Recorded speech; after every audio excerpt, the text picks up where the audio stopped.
All right, good evening, everyone. We will get started. It is Wednesday, November 16th, 7 p.m. We are going to open up our first budget work session of the 2022 calendar year for the 2023 budget. So we'll move into our first agenda item, 2023 budget review. I'll open the floor for Mayor Slaughter and Tracy Rash. They are going to give us just a brief introduction of the overall budget. I think, just kind of go through some assumptions they're working through.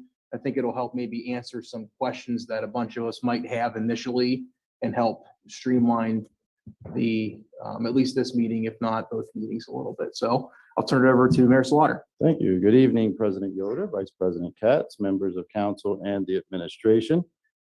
Yes, what you have before you is the 2023 proposed budget with a zero tax increase. And we realize obviously that this budget is being presented a little differently than it has in the past. The amounts that are presented are accurate to the best of our ability, given the antiquated accounting system, lack of some of the reconciliations and audits for the past four. Is this on? Yeah, it's on.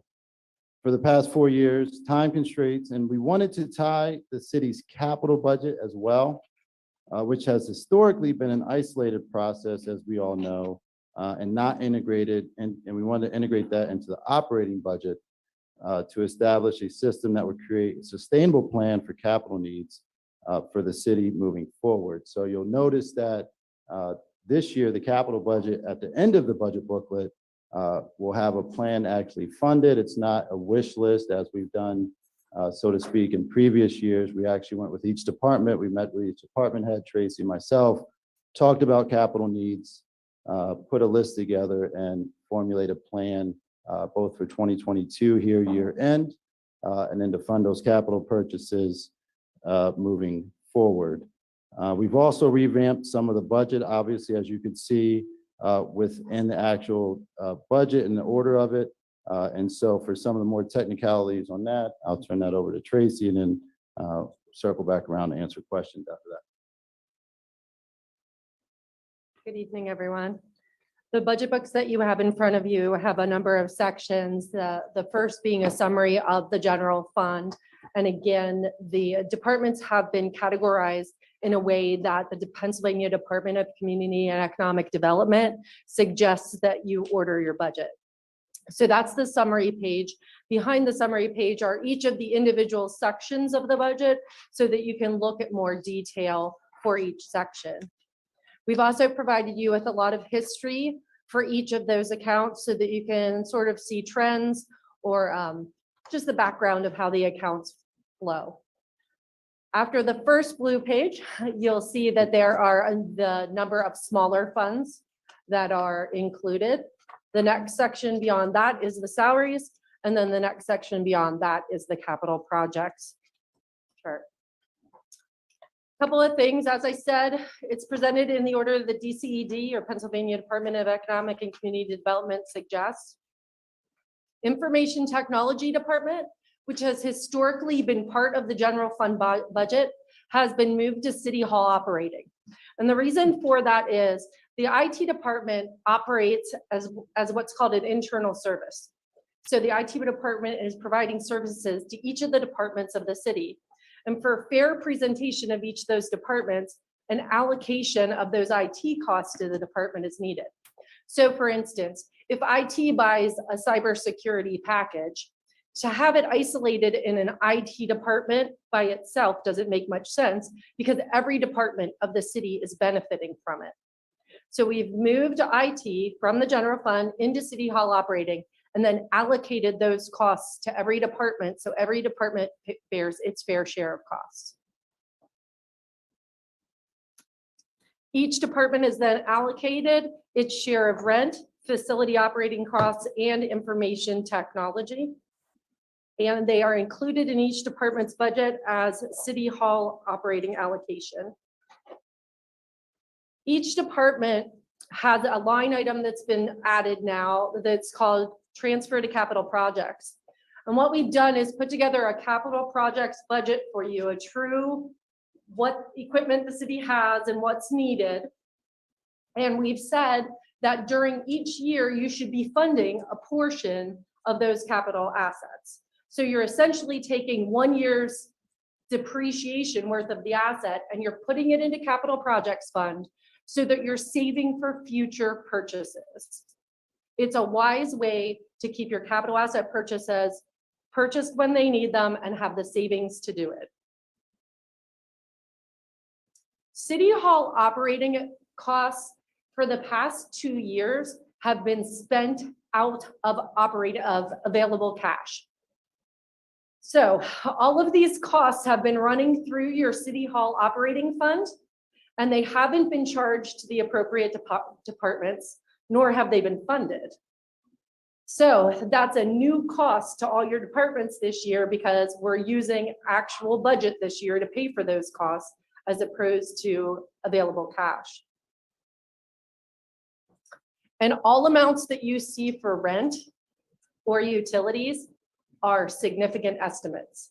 We have not received viable, accurate information from RVTA on what your rent or utilities are for any department.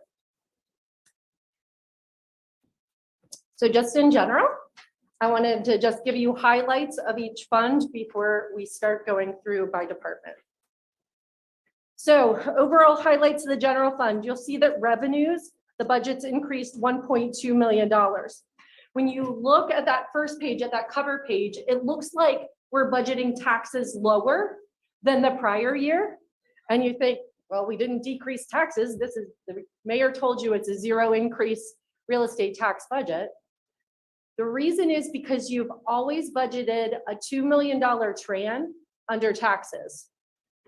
A TRAN isn't taxes. And proper accounting for a tax revenue anticipation note. The proper accounting for a TRAN is not to put it through revenue and expenditures. It's a short-term liability. It doesn't hit either category. So it's been removed from taxes. And that's why you see the decrease in that category. The other significant change in revenue that you'll see is that other federal from ARPA revenue is significantly increased. Couple reasons that we've done that. First, I told you that we put a capital plan together.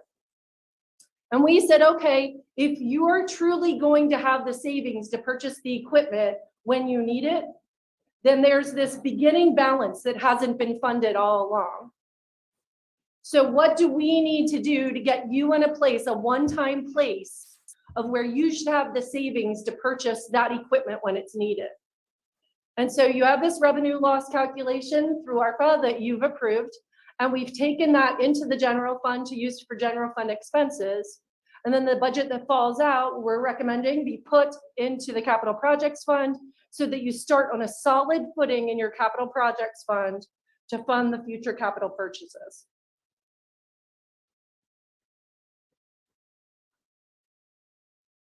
I told you that cash hadn't been reconciled in a good 2 years. And when I did that, I found that your debt service has been underfunded by over $1 million in the last 2 years. So what that means is that you've paid your debt service, but what you've done is you've in essence borrowed money from other funds to do that. Well, that has to be reimbursed. So that too is included in money that is coming through revenue loss and then transferred into the debt service fund to cover those underfunding situations.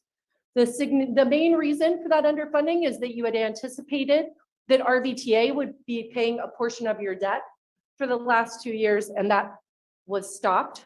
And you never went back and amended those budgets and actually moved the cash over to fund that difference in your debt service.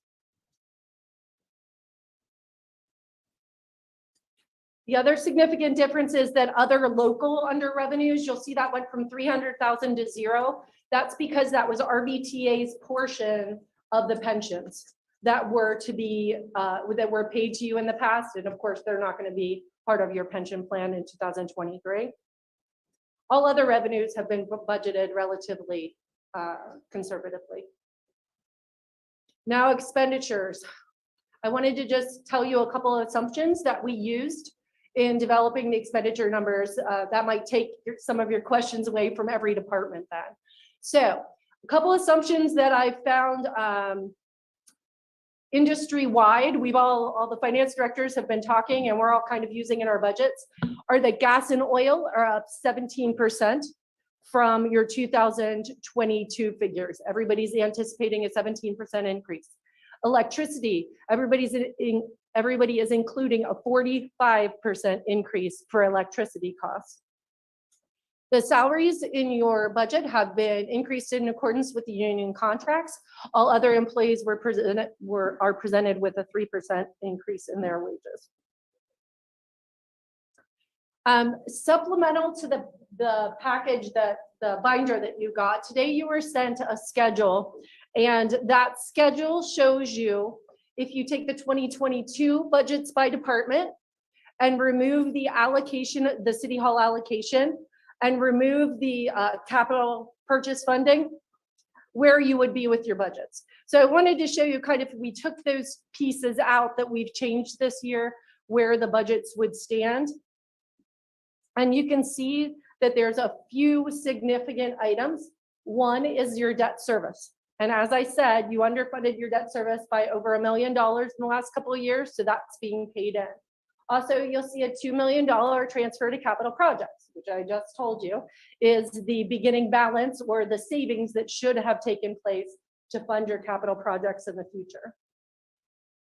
And the TRAN, the tax revenue anticipation note payback, was included in expenses in the past, and we removed that.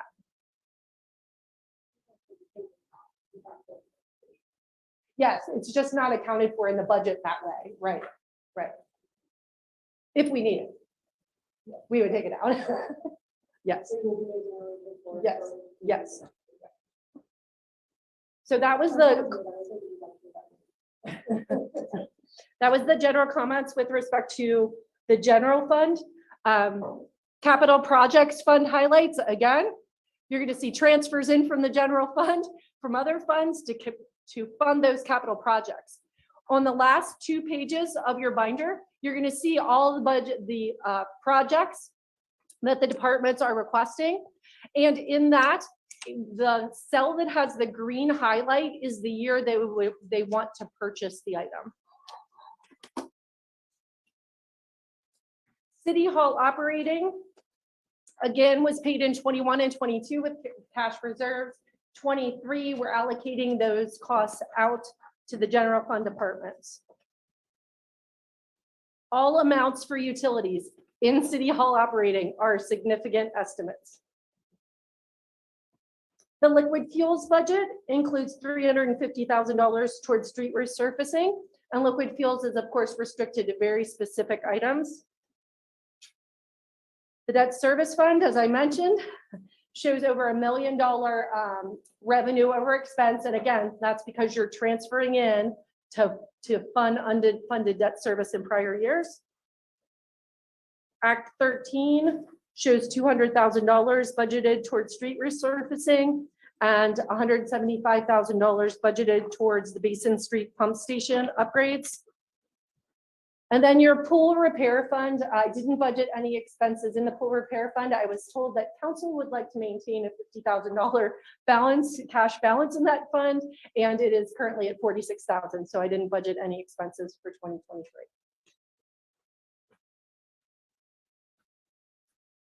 And then just 2 other items real quick. I know at the beginning we talked about a little bit the page numbers. We apologize. As we were working through the meat of it, we realized we didn't put page numbers on, so we apologize for that. And the print, we went back a few years, I think to 2019, made the print a little smaller, so we apologize for the small print as well. Moving forward, if you want less of the historical, we could increase the print, so we apologize for those 2 items there. And then I'll yield back to President Yoder. All right, thank you both. Does anybody have any questions on the just initial introduction? Ms. Mealy. You want to put your mic on? Just a couple of housekeeping things. It would seem like the thing to do next year would be to go legal size. I think the historical information is valuable, but Mhm. You could make it larger than making it longer, probably. Sure, we can do that.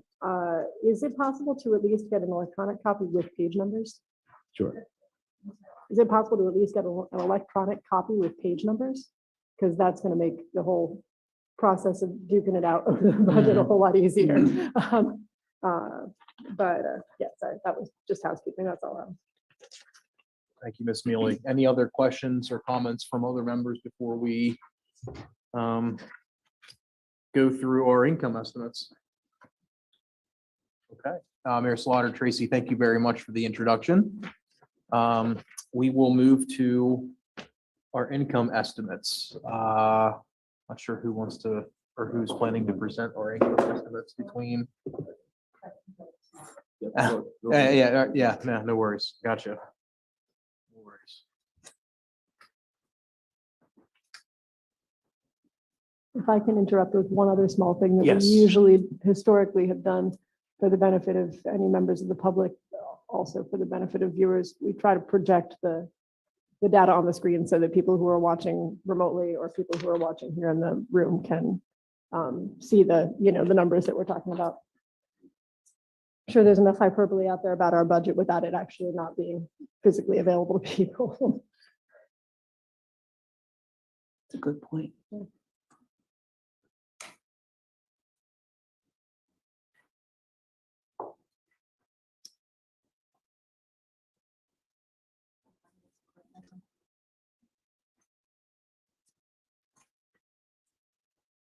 Sean, I could send this to you, or unless one of them were doing the same thing. Oh, okay. Yeah, let me dig it up. I will send that to you, Sean. Here, give me a second. If I can find it. I saved it.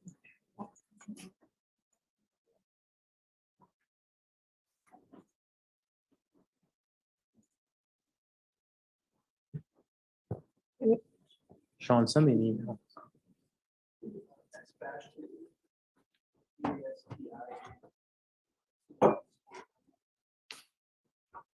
And Tracy or Derek, if I can clarify one other small thing, we did make all of our appropriate debt payments last year.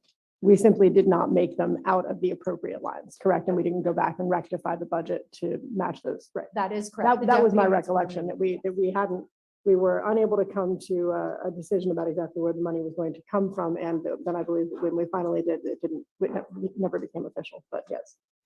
Just to be clear and for the record, all debt payments have been made for the last 2 years. They simply were not then rectified with the budget that we had passed. And that was because, yes, we had high hopes that RBT was going to be paying that money.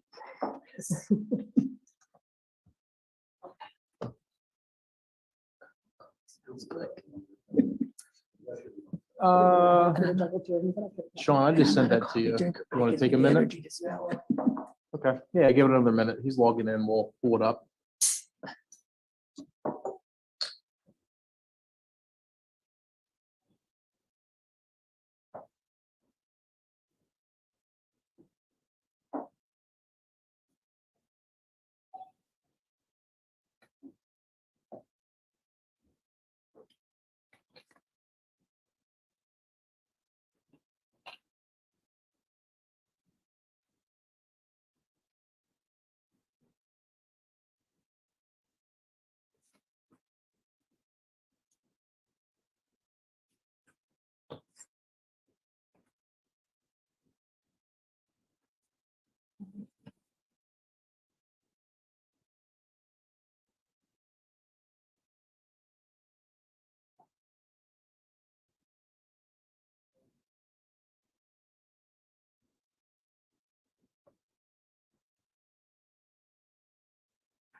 All right, thank you, Sean. Tracy, I will turn it over to you for a review of the income estimates. Very good. Starting at the top, the very beginning section is taxes.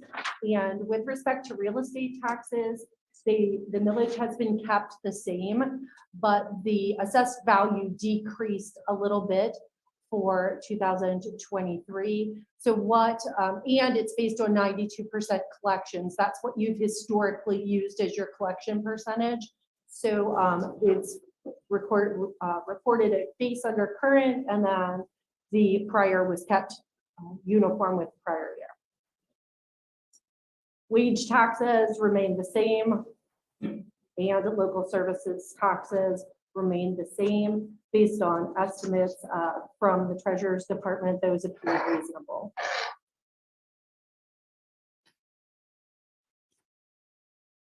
Business privilege taxes, we increased the budget. Oh, I'm sorry. We decreased the budget based on, right. Like you have trouble looking at your numbers, I'm having the same. So give me a second to highlight these columns so I can talk. Okay, so business privilege taxes are coming in over budget for 2022. So we increased the budget slightly for 2023, anticipating an increase, but not quite as high as your actuals for 2022.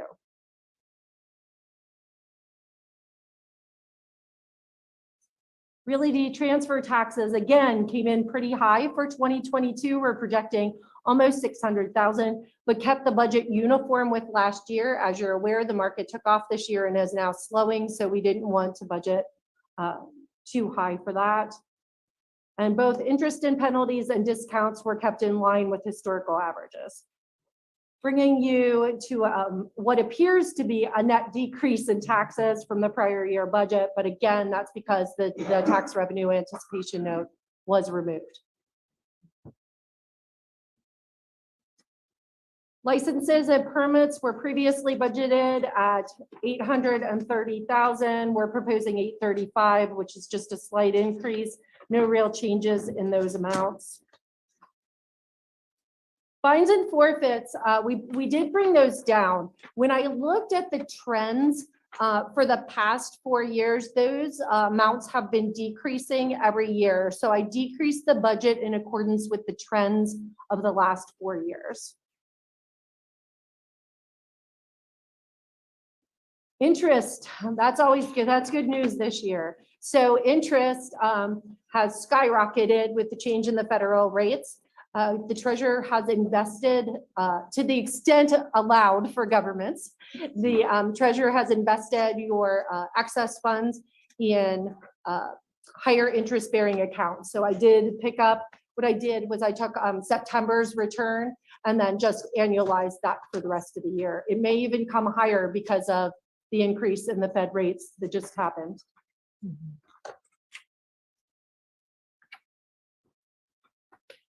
Real quick, does anybody have any questions on any of the first few pages? I think these are just kind of like general categories before we really get into individual departmental earnings. Does anybody have any comments or questions on anything? Mr. Pelizzi?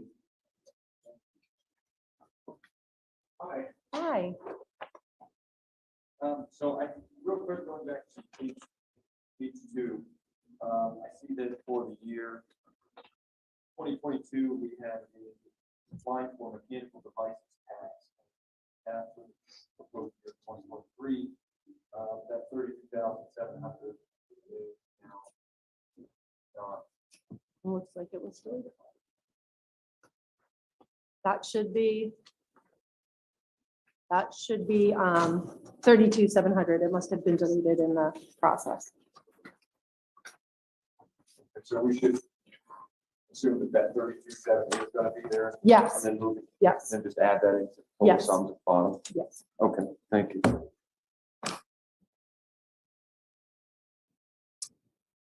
Any other comments or questions related to the first couple of pages on the revenue side? Okay. Back to departmental earnings. Thank you.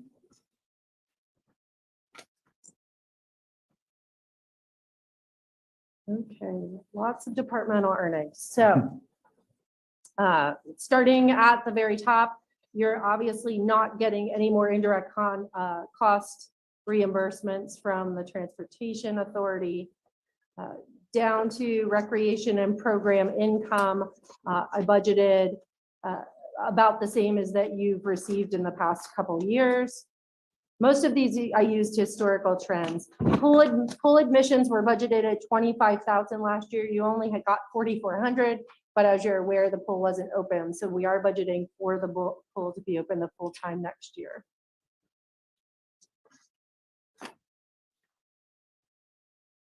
Rescue operation fees historically have been a little bit higher than the prior year budget, so I increased the budget for the current year. Towing fees, I kept the same. Again, historically, that makes sense. Mulch recycling is based on the average of the past year. Rental inspections appeared to be under budgeted in the past, so I increased that to be in line with historical averages. Special events was always budgeted relatively high, and I didn't see any any revenues to support that, so I decreased that budget to make it more reasonable. And then the next couple categories, they're called miscellaneous. I went through each of these to look at the types of items that were being reported in each and adjusted the budget to be more in line with the types of revenues that are being received. Bowman naming field rights, that contract is still in place, so that was kept at 30,500. And then you do get a health insurance reimbursement every year from your health insurance provider. Again, budgeted conservatively, you did receive 323,000 during 2022. Mhm. In total, that brings your budget from $617,000 last year to 509 this year.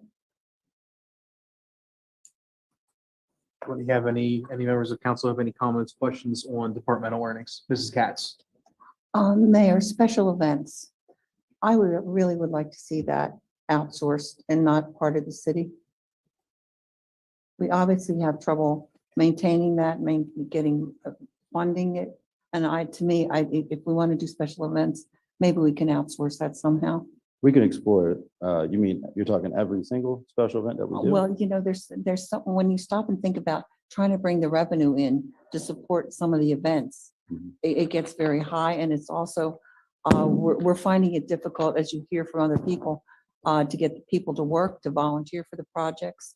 Our moneymakers really are Homemade Days and Williamsport Welcomes the World, which from what I understand, and I don't know if this is in the budget because we never saw figures from the rec department on Williamsport Welcomes the World, that the chamber was handling some of the finance of that. And, and in the past, we were responsible, and that was one of our biggest money makers.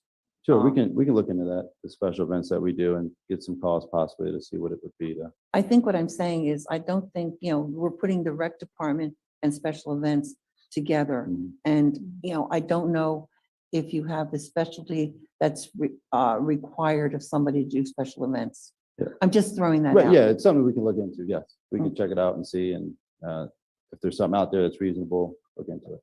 So, sure. Okay, thank you.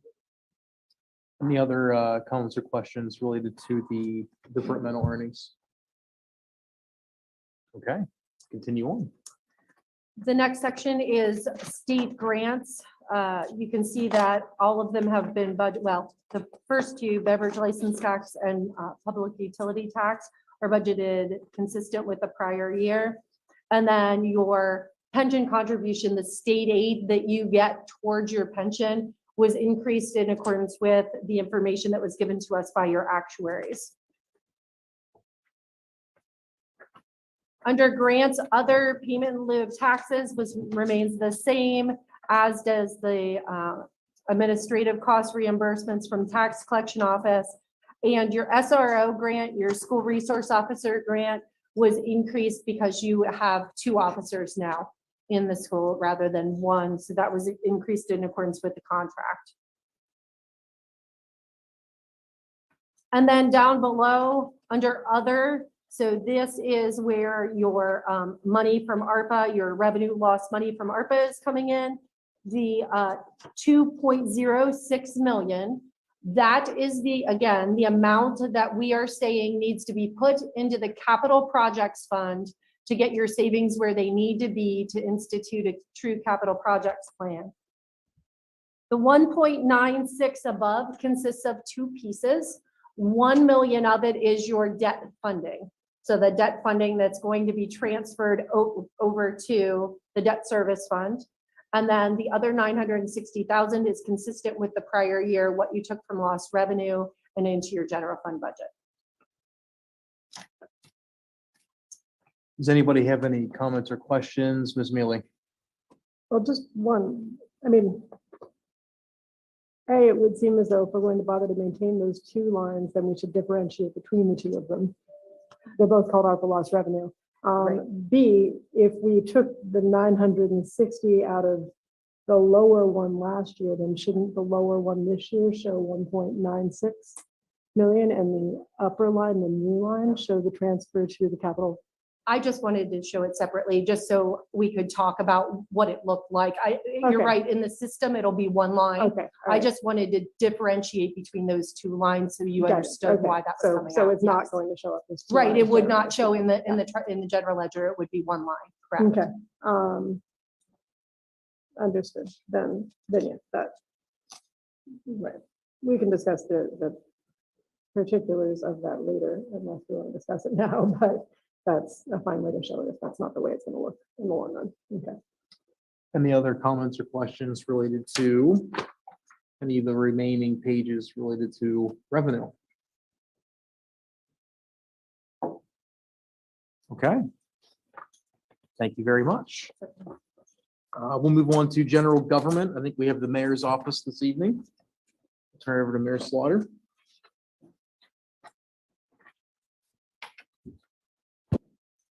Good evening again, President Yoder, Vice President Katz, members of council and administration.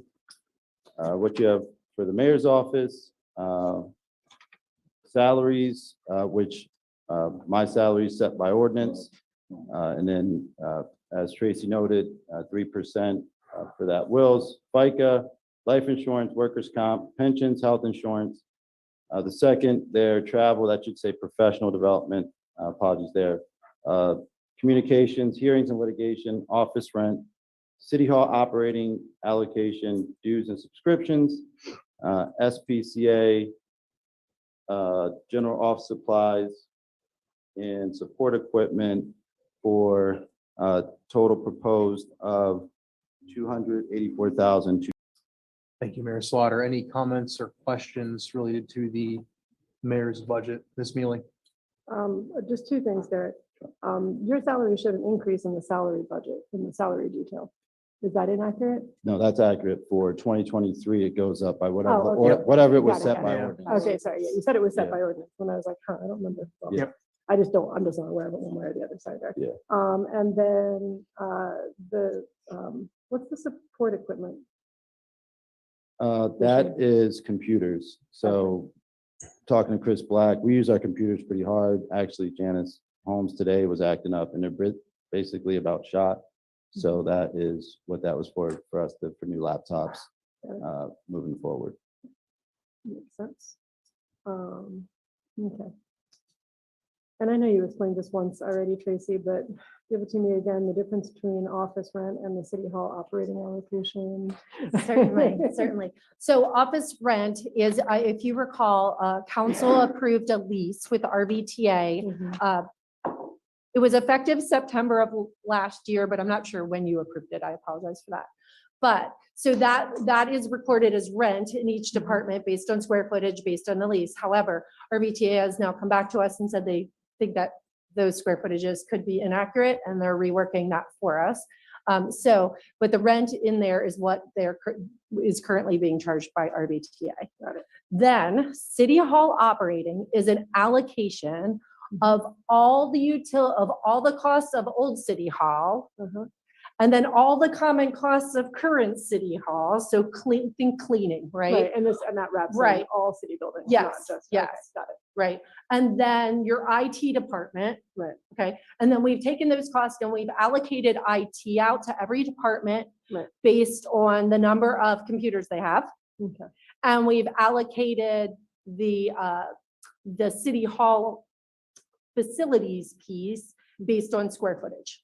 Okay, got it. That sounds like it took a while. Okay, it just sounds like that must have been a beast of a calculation to accomplish. But anyway, okay, thank you. Mhm. Mr. Biter. So allocating IT based upon computers, you're using nothing else, just strictly how many computers they have? Yep, yes, that's how I've seen it done at other municipalities. That's interesting. I would think that certain departments would demand a bit more, Mhm. even though they would have Usage fewer, of or it. less computers, phones. If we had a time Things study to like that. follow, that might be something to use, but for lack of any other information at this point, that's what we've chosen to use. And is it $2,000 per computer, or what is the number that you're using to arrive at that figure? That may take me a few minutes to That's find fine. for you. And we actually have discussed the time study because other cities have done that and it gives you a more accurate depiction of things like IT, things of that nature. And so wage study. So we've discussed the time study and the wage study both potentially moving forward. When I was out at PML, we talked about that. So could be something that we could have discussions about moving forward if we want. I think it does give us obviously good data, both a time study and a wage study to back up numbers. Now we're starting to obviously move in the right direction. So I think that could be prudent moving forward. Councilman Biter, I do not have the allocation spreadsheet with me. I'll provide that to you later if that's okay. That'd be wonderful. Thank you. Ms. Mealy. Just as a follow-up question on that, the allocation. I know in discussions, especially with the police department, I've been under the impression that the police department has a really heavy IT need. And then a large chunk of that is due not so much to PCs as to mini body worn cameras, all sorts of moving parts within the police department that aren't necessarily just computers, but are also require a heavy, IT input. Was that part of this? Certified internal IT or? Yeah, so that it was just done by PC. Okay, I guess, I mean, if we're after an accurate picture, which, right, the time study will accomplish, but the secondary, right, I think in my very limited understanding of the subject, it seems as though it looked as though the police department was probably providing a much larger share than most of the other departments, just based on the variety of IT items that they had going on. So without a time study, it might be worthwhile to at least weight those items to somehow or another within the allocation process. You know what I mean? Kind of another piggyback question on that, and it's more related to the strategy with the IT, putting it in the capital projects. No, sorry, City Hall operating, excuse me. So why just IT? I mean, it would seem to me under that theory, finance, human resources, I mean, there's multiple departments that have tentacles and support every aspect of the city. Why just IT? Was there any rationale, or is this just a starting point, or? When you look at the types of services that are recommended under government accounting standards to be reported in an internal service fund, they recommend things like IT because they're very they're purchasing things that apply to everyone, and they're purchasing big things that apply to everyone. Like a server for the city is a huge purchase, and so those costs need to be allocated out to every department, where finance is buying pens, right? So the other types of departments they sometimes consider are like if you have a garage that services all of your different cars for all of your different departments, they sometimes say to put that into internal service funds. So it's just a choice as to what makes sense in terms of purchasing and how it gets allocated. Gotcha. Thank you. That makes some sense. I appreciate it. Any other comments or questions, Mrs. Katz?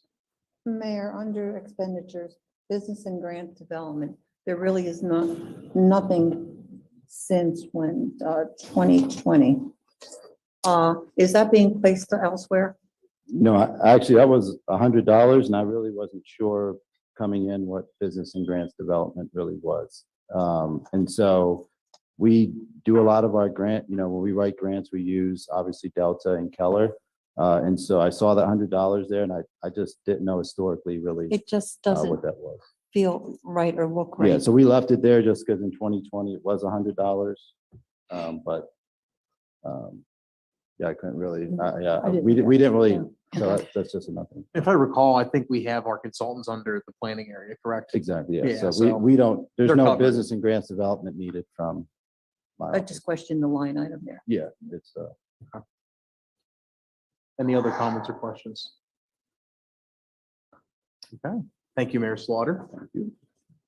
We will move on to the Department of Public Works. Welcome up, Mr. Livermore. Find the page here. Good evening, members of council. So the first one is the Office of Directors, which is salaries, like life insurance, workers' comp, pensions, health insurance, trainings, office rental, city hall, contract services, general office supplies, support, equipment, and telephones, for a total of $309,797.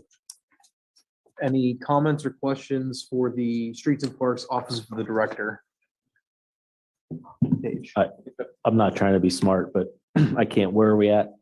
Can somebody give me a According to your general? logic, if I wrote my page numbers correctly, you're Yeah. on page 25. 25. Thank you. We're at least in And that I area. promise I'm not trying to give you a hard time. It would be Department 2201, and it says Office of Director at the top of the page, 22. 2201. It's a little better than halfway back. John. I got Maybe you. three-quarters of the way. Okay, thank you.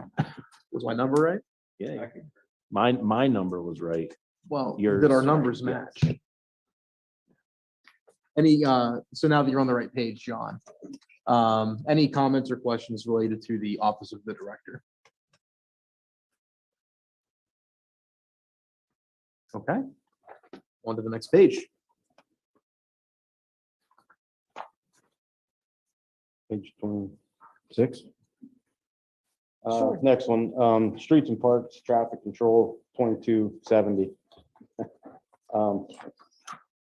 This is salaries, overtime, FICA, life insurance, workman's comp, pensions, health insurance, purchases for other services, which is water and sewer, lights and power, street lighting, heat, beltway lighting, trash removal, contract services, recycling programs, supplies and materials, gas and oil, protective clothing, uniforms, supplies and materials, COVID-19 supplies, storm sewer materials, other department expenditures, paint, traffic control, hand tools, vehicle repair, traffic signal repair, other equipment repairs, facility maintenance, Bowman Field maintenance, repairs for radio, street resurfacing, reconstruction, brick street resurfacing, reconstruction, street resurfacing, reconstruction of liquid fuels, and equipment for a total of $2,597,134. Are there any questions or comments for the Streets and Parks and Traffic Control? Mr. Allison? The recycling is increasing this year. What part of that program is causing that? So the recycling line item Oh, is okay. increasing. What's driving the increase? So in years past, that's only enough to do two grindings, and we need to do about 3 a year. I'm due for one now and I gotta wait. Okay, So I'm anticipating 3 grinds, which is roughly around $12,000 a grind. okay, makes sense. Mr. Mackey? Yeah, it wouldn't be a budget session if I didn't ask about the brick streets. If I remember correctly, there was a petition circling. Do we have a plan for the brick streets? And if not, I think we need to figure one out. I mean, we've been budgeting $50,000 for the brick streets since I've been on council, and it doesn't appear that we've used any of it since maybe 2019. I think we've taken it out the past couple. of Taking it years. out, yeah, okay. Right. So are we, yeah, so that's something that we need to, So I think to Mr. Mackey's point, So you referenced the petition. Yeah. I know we've taken it out the past couple of years. I know that I'm struggling to remember what happened, but earlier in the year, something had come up related to the brick streets. What direction is the administration, I guess? I mean, or is that the direction we're planning to go? Are we going to continue to use them, keep up with them? Has anything, no, I guess, what are you hearing? One thing we need to research, and probably with Solicitor White, it was mentioned that there might be that they might have to remain a brick street. So I don't know Okay. if that was formalized anywhere in yesteryear or not. Okay. I have not seen anything personally, so we'll look into that. Obviously, the folks that live on the brick street via the petition that was handed out are pretty passionate. And so working with Scott, it's an undertaking. It's not, maintaining brick streets are, they're brick streets, so it's not easy. However, having said that, and the folks, a number of them were saying we bought our house because of the brick street, the character, the value that it brings to the neighborhood and to their personal properties. And so working with Scott, we want to try to the best maintain, get the 50,000 back in, maintain the brick streets. But some of the areas are in, dire need of some upgrades, but I'll let. So I've had a conversation with one of the alleys, and I can't remember which one is up by Confusion Corner. It needs repaired. However, I'm struggling to find contractors that even want to touch it for even a quarter of what we have in there. So, I mean, it's because of the amount of work that goes into repairing a brick street back to a brick street. It's a full depth reconstruct with concrete underneath, sand, and then relay the bricks. No one wants to touch it for under 100 grand for just an alley. So it's very difficult and expensive to maintain those, but. Are we running into that issue with regular streets though? Or is that not as much of an issue on the regular No, streets? that's not as much, because, with the liquid fuels, we can do a lot of our own paving and then hire a paving contractor out, and it's cheaper to fix potholes, but, Yeah. which is a lot around, but it's easier, it's cheaper and easier, and I can get there quicker, get the problem solved quicker than I can without ripping the brick street up or having somebody come in, because in order to do a patch 8x8, I still have to dig down and then tie back into all the concrete. It's a week process, couple weeks process just to fix something small. Gotcha. Related to the petition, do we have any idea of, I guess, how many, how many signatures were on it? I mean, for the particular neighborhood it came from, do we have any kind of representation? Is it? I can speak to it a little bit. It came from the rural Ave neighborhood within the city, obviously. And I would imagine from looking at it, it was a few months ago, but there were over 100 signatures on that, which is just about every house. Yeah, that's most on of the block street, there. yeah. And I don't recall if there were any from Fifth Ave, which heads south when you get to the west end of rural Ave. Yep. Speaking of brick streets as well, and this is a curiosity question, should we undertake a major project with those brick streets? Is that something that we would be wise enough to coordinate with the Water Authority and UGI, so that way any underground work was done in conjunction with the resurfacing? Because this is not just something where I agree, we can't just go out and do it and then cut into it within a year. No, yeah, it would be wise to do the substructure work before, if we have plans to do this street or whatever street, brick street, to get with the Water Authority and UGI to make sure everything is done substructure before we spend the money to fix the street the right way. Oh. Mr. Mackey, you originally had the floor. We kind of got off on a tangent. We can then go to Mrs. Well, Jones and Miss Mealy. I mean, a couple of thoughts. Again, you can twist my arm maybe for Rural Ave, but when we start talking about an alley at Confusion Corner, when we start talking about, I believe there is a small section of Brick Street in Newberry. Am I correct? Fifth Avenue, I sometimes fail to see the historic value in those streets. I somewhat fail to see the historic value in Royal Avenue, but again, I don't live on that street. And shame on me for not looking into that petition a little bit more, but yes, there were 100 signatures on it.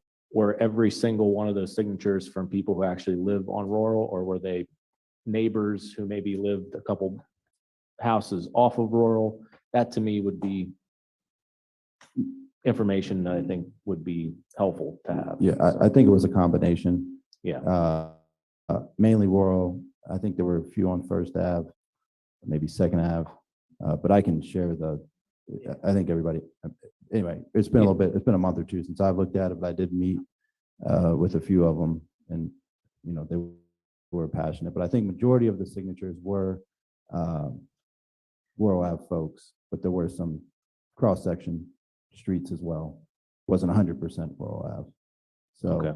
So, but again, yes, we would, you know, if we were to undertake a reconstruction, clearly we wouldn't put that type of money into it without working with UGI, the Water Authority. Obviously, we would coordinate everything. There's no way we'd put a substantial amount of money into a brick street reconstruction and then tear it back up 6 months later. So, I mean, and I didn't see anything from the Newberry section, Wayne Avenue, I believe it is, or Fifth Ave for that matter. I don't know if there are any signatures from Fifth Ave. I'm not remembering any off the top of my head.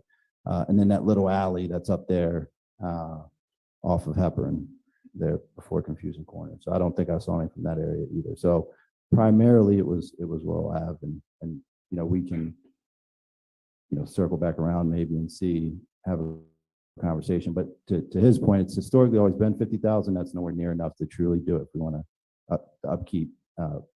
But you know, if it's something we need to do or have to do, we can talk to the solicitors and see if there is anything that's within the city that has memorialized that.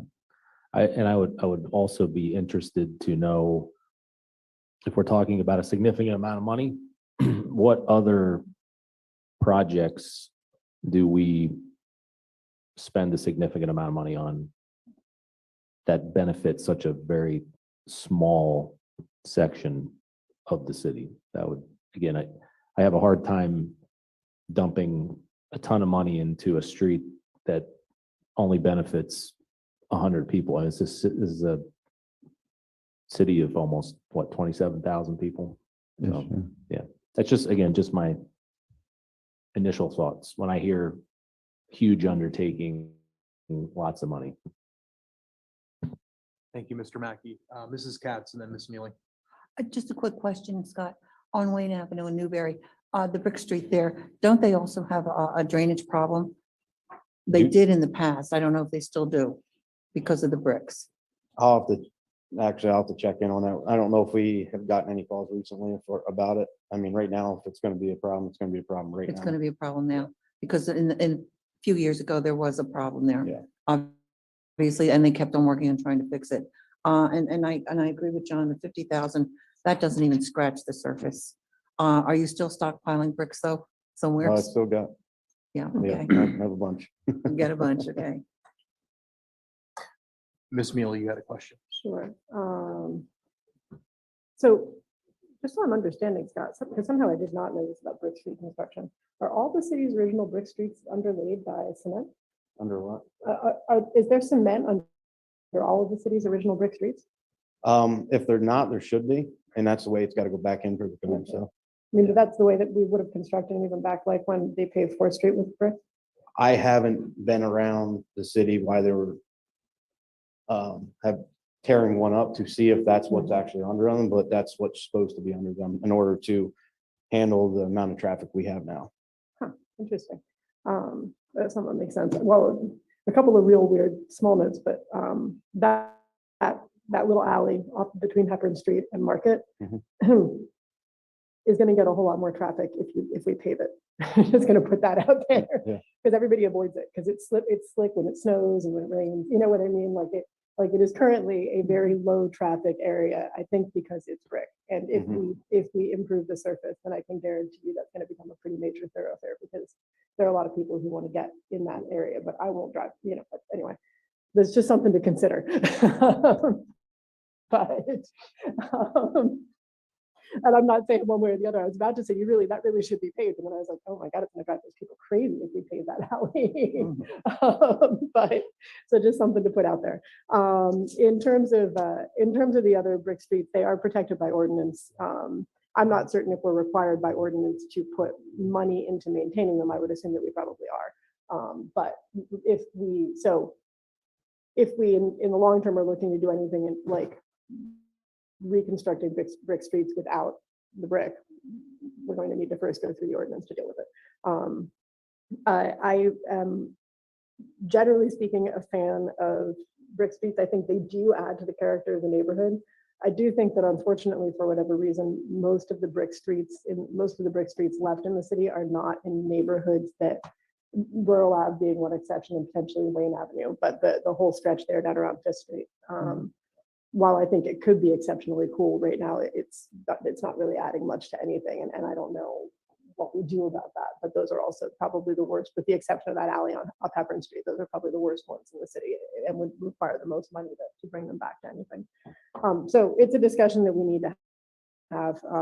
But I certainly think that if we have a high value brick street and a high value in a neighborhood where it's really making the character of the neighborhood, we should be working hard to at least find the sort of funding that we need to take care of that. And the underlayment with cement does make it a tougher argument because you can't just pull it out and fix stuff. But it's still, I think we need to pay attention to our neighborhoods and try to see if we can work with them there. So I'll support the 50,000 in this year's budget. And I think, John, that it has to be there. So unless we're going to repeal the ordinance between now and January. So, and that's all. And the one other point that I would make, John, is that we do actually, I think, pretty routinely spend a decent chunk of city change on something that benefits a relatively small number of city users. Your ball fields in Brandon Park are one example. The mountain bike course that we're talking about in Shaw will be another. None of that is necessarily bad money. I'm not a fan of the ball fields, but whichever. But it's always a user base that's relatively limited, but an asset that we hope will then attract other people to a given neighborhood, to a given activity, whatever, right? So you're always sort of looking to balance that. Does the brick on Rural Avenue add character, not just to Rural Avenue, but to the neighborhood in general, and add value? I would posit that it probably does, in much the same way that we're hoping that the users that we will attract to Shaw Place with a spray park and or a bike track will add character, will add life to that neighborhood, right? Even if not everybody is using it. So just So we can then start keeping track of the amount of people who play baseball at Brandon Park as opposed to the amount of people who drive specifically to Rural Avenue to take a walk down the brick streets. And then we can see, might not be a bad idea. and then we I'm can, guessing you do have a lot of people who are walking in that neighborhood specific to the character of the neighborhood. okay, I know that I choose to. I can't speak for others, but and I see a lot of foot traffic down that street. Yes. So I'm just right. It's not Okay. necessarily about evaluating your users, but I am saying if you are, I think you're looking at, we often spend a decent chunk of change to satisfy a relatively small user base. And so I don't know that we're making a different choice here than we would be with the ball fields, for instance. I would strongly disagree with that sentiment, but. And Mr. Go ahead, No, Scott. it was- Sorry. Yep. sorry, so Solicitor White did just he pulled the ordinance up, so it is maintaining future. However, it's to Councilwoman Mealy's point, council could repeal. And so he just pulled it up just now. And the list, it's Article 902, and there is a list of which streets. And I would imagine, and seeing that there's been a number of ordinances passed over the last 30 years amending that list, I would suspect then that if council wanted to do something differently, whether that's remove a street that's itemized on this list or repeal certain provisions of this ordinance, it has the power to do so at any point. It would be helpful if we could you email us that ordinance, please? Thank you. Mr. Pelisi. Thank you. Having fun yet, Scott? I'll let you know in 20 minutes. All right, so my question for you is open field maintenance. Yep. I see the amount that we previously made for bowling field maintenance was $25,000 has now doubled to $50,000. Speak to that, please. Yeah, so there's Bowman Field Maintenance, which is the maintenance on the facility that we do in our Streets and Parks Department. And there's another 25,000 that has to be paid out to MLB every year for, I guess it's part of their agreement. Yeah, the lease For that agreement we just voted on. a couple of weeks ago. So it's something, it's like, I'd need at least 25,000 to change the light bulbs and just the smaller stuff. But everything that's involved in the park. Okay. Plus that was missed last year because it was in there for 25,000, so I couldn't spend any of that. So I had to use my facility maintenance to try to cover me through the season, just to fix some of the stuff at Bowman, because I didn't have that 25,000 to be able to touch, because that was allocated for MLB. Okay. So that's why it's this year double, so I have the money to do the work. I appreciate that. So then I guess my next question then would be directed toward the mayor and to Tracy. It's because I see, from what I can see on the line items, the only revenue we're getting out of Bowman Field is the $30,500 for the naming rights. So where would the other revenue that the city's generating from Bowman from the lease with the cross cutters, or where would that be shown as far as revenue?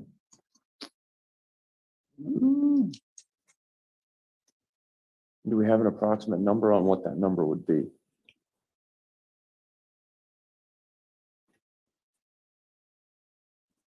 I don't remember. I ran a bunch of numbers because we get Williamsport High School plays there, Bishop Newman, a bunch of high schools and colleges pay to play there.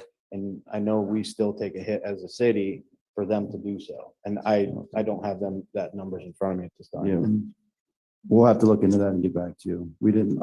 I appreciate, I'm just curious because I see that, we've got $50,000 in Bowman Field maintenance expenditures, but it's only making us $30,000 in revenue. Right. Okay. Thank you. Mrs. Katz. To keep on addressing that, we were supposed to raise the permits, what we were charging people. I don't remember, did that get lost in the weeds somewheres and we never did address it? Nope. No, that was, it was if I remember right, it used to be $500 to rent. Now we bumped it up for $100 for the schools to pay for that. Now, on top of the extra costs, if they want the video board. Right, So right. it's like, correct me if I'm wrong, it might be like $1,075 to play a game there is what it comes out to. But cutters will get a cut of that for the video board. And then, the school has to pay just to play on that field $600. It was the different, now I recall, it's the difference of, you have a choice of what you want to use. And we're still losing money, And which, a little bit. which is kind of, Yeah, we actually, Scott and I just met with the cross cutters to that exact point, because we're considering raising it again this year. Because if you look at like Altoona Curve or the State College Spike, their field is not nearly as nice as Bowman Field, and they charge double or triple. It's like $2,000. What we charge. And so, we could easily increase that fee and it'd be justified. So we met with the cross cutters about that. Because obviously the field continues to get improved upon with the Major League game and all of that. And it would increase our revenue a little bit. Yeah, so we're looking at, we raised it this year, and it's probably going to get raised again next year because we're still significantly under. we have what been. Sorry. That's You're good. All right, so we're still significantly under what other areas charge. So most likely we'll be coming to council. We just met with them. We're going to go over with the Bowman Field Commission and then bring it to council for further discussion. We've talked about this for several years and how we have been losing. And now that MLB takes care of the field, anybody would give their IT to play ball on that field. And we should incorporate the cost of that. We really I should. agree. I mean, I fully agree. And it's a professional baseball field. Yeah, So if you're going to exactly. go play on the Phillies, if you're going to go play at Citizens Bank, you're going to, you're not going to do that. But and hypothetically, they would charge you a lot of money. Exactly. So you're playing on the Major League Baseball field. So we should, not that we're going to, charge them out that much, but a little bit. We could increase. We have to at least break even and make a couple of bucks. Right. And so we can drill down to Councilman Pelizzi's point to see where that's going. Looking at dollars and cents point to make sure that what we have are revenue generating assets and not liabilities. Thank you. Any other comments or questions? Mr. I Allison? just have one final one on the lighting. Do we have a plan to spend the 62,000 this year? The lighting? Street lighting? Yeah, the street lighting. No, that was another. You remember that one, Tracy? Or is that just a, So based on what I think Tracy, you had mentioned, I think electrical is going up planned 45%. So, and I think that number generally that we've budgeted, it's a little conservative, as in we would ideally come in under budget. So that's probably, I'm guessing, where that's coming well, from. we budgeted 62 in 2022 and spent Okay. 21, well, ended up spending 28,000, maybe, with the rest of the year. And I thought some of that goes to repairs and that kind of thing as well, maintenance. Yeah, it's to, LED switching, perhaps? pardon me, Was some of it for switching to LEDs? on Yeah, some of our older yeah. units? buy some new LED heads. Right. Plus the cost of the increase in the electric is run there through Okay. there as well. Gotcha. Okay. Any other comments or questions? Ms. Mealy? The contract services, Scott? Recycle program is the grinding, correct? But Contract services, 40,000, that is going to be for cleaning service. okay, got it. So the streets department foots the bill for all of that, or is that spread out amongst? No, that is also for Bauer disposal too. Let's split a little bit in there. Okay. For our garbage truck city, then we have choice carpet cleaning. Got it. So that's choice carpet, but you're only footing the bill for the streets and parks department, correct? Streets and parks. Okay. And yeah, we have to, And you're not paying for the city for the cleaning here as well, correct, out of that one? Correct, because there was no rent being allocated. Yeah, Right, yeah. he did not take a, but he took a portion of IT, but not a portion of city hall operating. Okay, Yes. got it. Facility. So that is the trash disposal throughout the city Mhm. and cleaning at streets and parks? Yeah. Okay.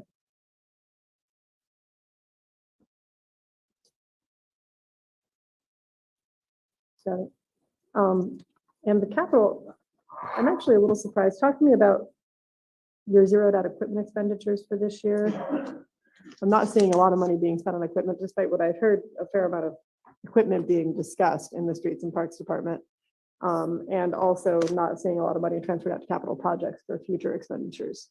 And, So Scott's capital projects were split among multiple departments. okay, So this is just the streets Right. part of the capital. understood. But project. even then, looking back through other departments, I'm not seeing a ton of money. Uh, So if you look at the last two pages of your binder, this shows every department, so Mm-hmm. Right. that you'll see that there are, recreation is partly his, but there's also parks and streets and flood that are all part of what he manages.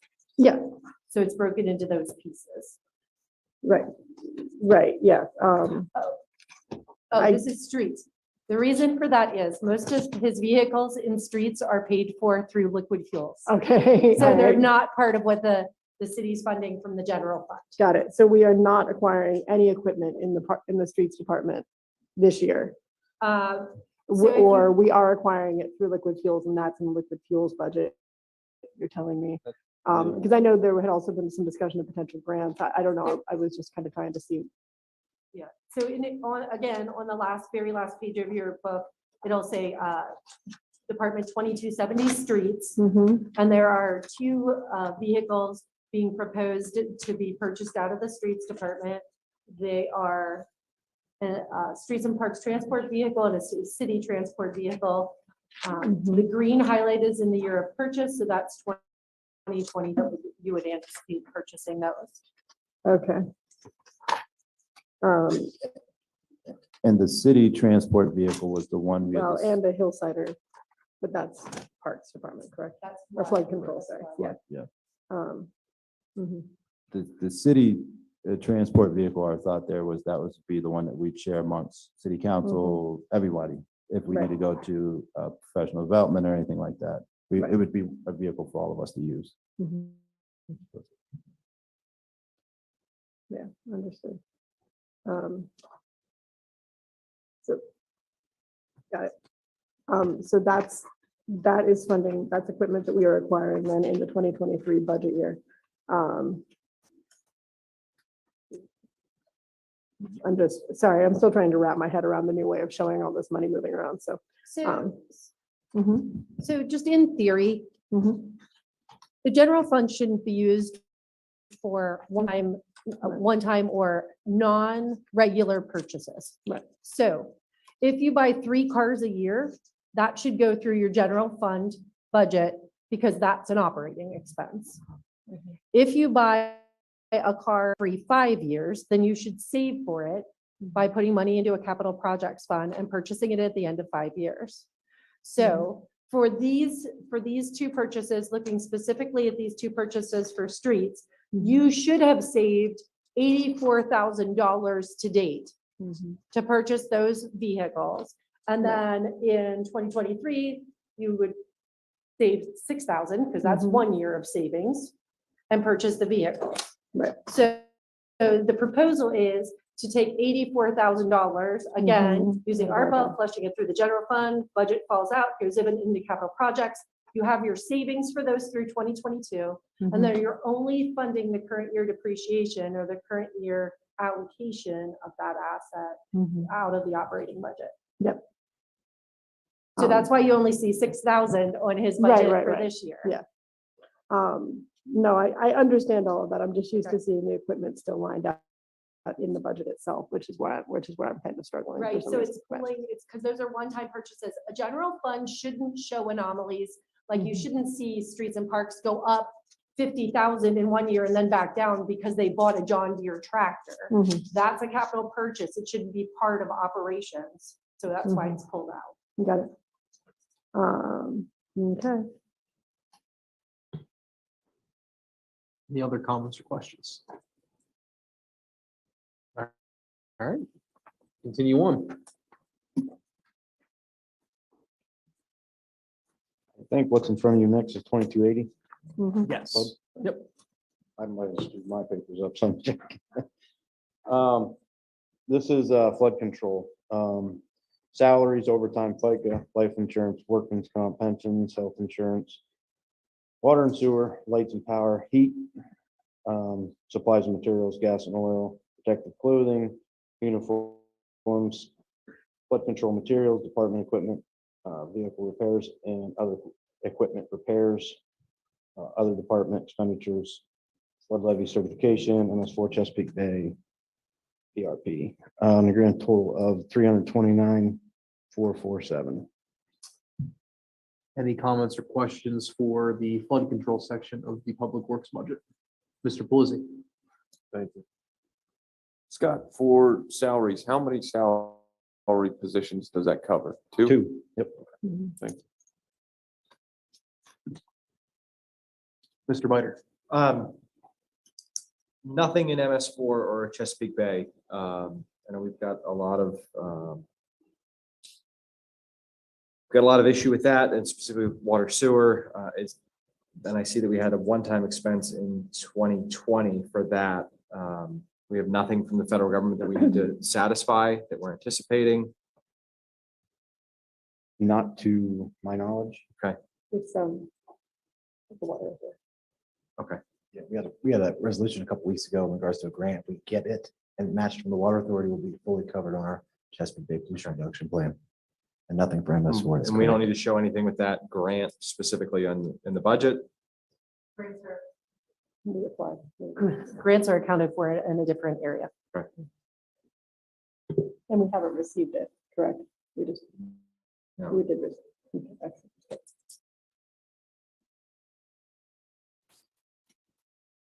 Any other Mrs. Katz? Scott, there's two people working flood control.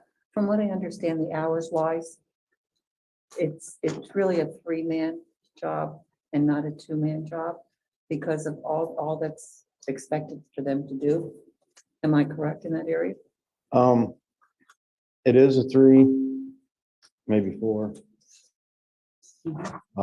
Yeah, I mean, we do what we can with the 2, obviously I pull from other departments to help out when needed. But, midsummer time, there's a lot of just mowing. And then you have your fall maintenance, which is greasing the stems, checking all the pumps, making sure everything's running. Yeah, so I mean, we are a guy down, yeah. I don't think people realize the hours that these two men put in the flood control. I mean, it's a huge undertaking. Yeah, there's been years, we have high water events, they have 300 hours overtime. It's around the clock until it actually gets down to emergency day. But we're satisfied with the two. So, yeah. I know we're budget time here and we shouldn't be talking extra people, but I know the work that's involved at times. Mr. Pelisi? Yeah, I just, while we were talking about it, I just did some math real quick based upon the overtime hours and the salaries. And yes, Scott, that comes out to account Bonnie for about 304, almost 305 hours of overtime annually just for these two guys. Yeah. Because it's a lot of work that they do. Yeah, I think when Wood did their study, correct me if I'm wrong, I think it was 9. I think they said that a levy our size should have 9 full-time. I mean, I know that's not realistic with the budget talks, but just for a point of reference, that's why you're seeing that those large number of overtime hours when we have some type of water event or need the levy attended to, we have 2, and really is a 9, in theory, a 9-person. That's why I question, because it's the hours these two men put in are astronomical. Ms. Mealy? Is it 9 people just for the stretch of the levee in the city or 9 people for the levee in total? So what Wood did some work for the county, did some man-hour estimates based on everything that the flood control folks are supposed to do by the book we have from the Army Corps. And their man-hour estimates estimated somewhere in the 6 to 9 people range just dedicated to the levee. But I'm saying the levee For the covers, city, just for the city. yes. okay, not the stretch in South Williamsport or. No, Old not in Lake South Building or- Williamsport. Our city levy does extend it into Old Lake Coming and also into Lostock as well. So Okay, So that's for Old Lycoming, City, and Loyalsock? Or that's just for city proper? it's for our piece of the levy that does extend just into Lostock and up into Old Lake Coming as well. Okay, so, okay, I got you. 11.5 miles total in length. So, yes, Yeah. it's for, it covers all 3. Yeah. To some degree. but at least it's not South. Well, agreed. So speaking of that, there's been, I mean, since I've been on council, and I think even before I was on council, there's been talks of looking at a levy authority. Where is that? I know that's a kind of combination between multiple entities, right? The city, a couple of the other municipalities that surround us, the county. Where are we at with that? Yeah, so we continue to have ongoing meetings about that between Wood, the county, the city, South, everyone, basically, our water and sanitary authority. And it essentially is coming down to what direction collectively do we want to go in that? Who's gonna, if we go to a levy authority or stormwater authority, does it make sense for the Williamsport Municipal Water and Sanitary Authorities to handle it? The Lycoming County Water and Sewer Authority, some combination of both. And so right now, we're still, I guess, in the information gathering phase. Wood has done a number of studies around it and looked at it and has offered some suggestions. Gaz is, I guess, sort of spearheading that process, you could say.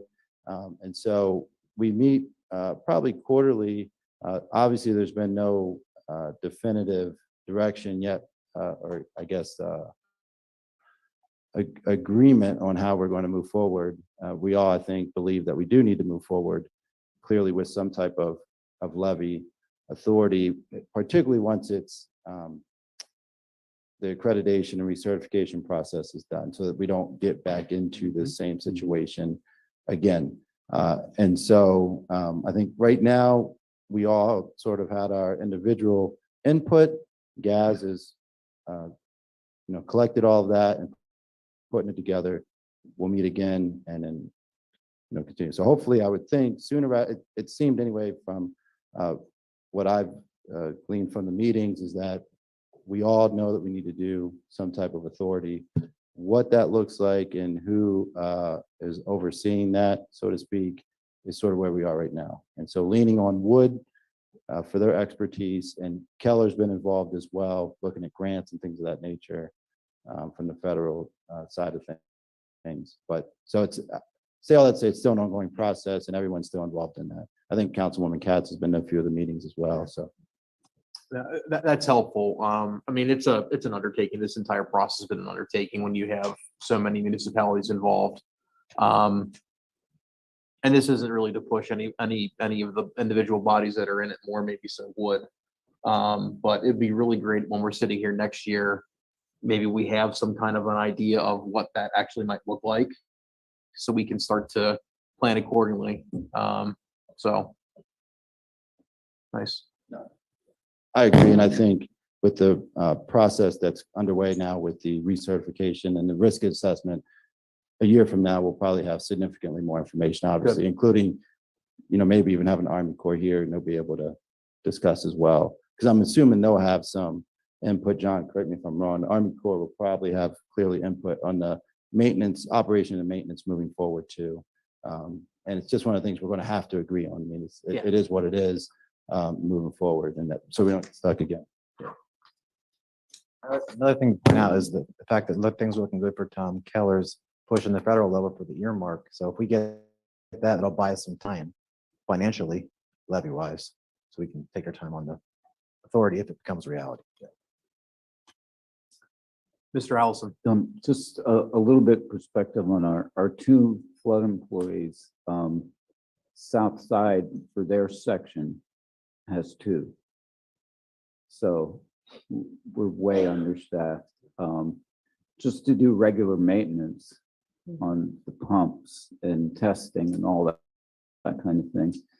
I've been in on a few of those meetings talking about, well, it's gone back 5 years or so, at least, when those, when the first concept began to be pushed about having an authority. Some of us took a trip down to Sunbury to look at their plan that they had, and then were able to put it into practice. I think we really need the county to help coordinate everybody, since there's several municipalities, and I think they're ready to do it. But like the mayor said, there's we have a big project in front of us now with the levy, so we need to take care of that first, and then bring the others along. It would really, the levy protects over $1 billion worth of property and business and all of those things, but it really affects the whole county. So the idea is, it's not just our local municipalities. We have to sell it to the whole county. So there's a lot of different things that play to make that a reality, but it's doable.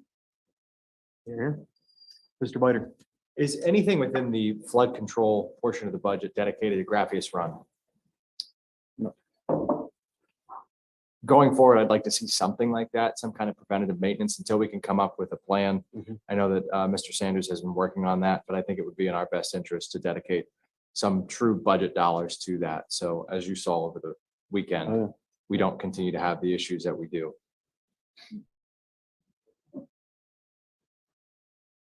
Any other comments or questions? Okay. Continue on.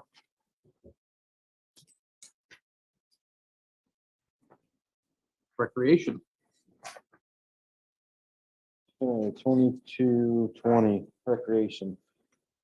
Salaries, FICA, health insurance, workman's comp, pensions, health insurance, supplies and materials, general office supplies, support equipment, software, purchases and services, advertisement, subscription dues, office rental, city hall operating allocations, training and communications for a total of 132,195. Do we want to just go through the next couple of pages for the entire recreation, or does anybody have any questions on this page? Okay, you want to just go through the next 2 pages, then we can just talk about recreation as a whole. Recreation program, 2230, salaries, FICA, workman's comp, electricity, arts and grant program, programs, supplies, transportation, supplies and maintenance, concerts in the park and special events, facility maintenance, and capital projects for a total of 96,516. Swimming pool programs, 2291. Salaries, FICA, workman's comp, trainings, electric, pool supplies, bathhouse supplies, pool preparation, pool equipment repairs, bathhouse equipment repairs, water equipment, chemicals, and capital projects for a total of 175,906. All right, that covers us for the recreation department. Does anybody have any comments or questions on any of those 3 pages? Mr. Pelisi? Thank you. Scott, real quick, swimming pool, program and others. Pool preparation, I see $10,000 for pool preparation. And it's one that I haven't seen prior. What is pool preparation?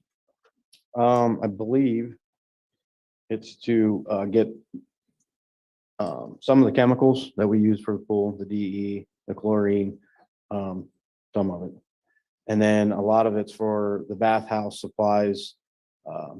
They have lifeguards and stuff, stretchers that she's got to get. Okay. And some of the things for that inside the bathhouse.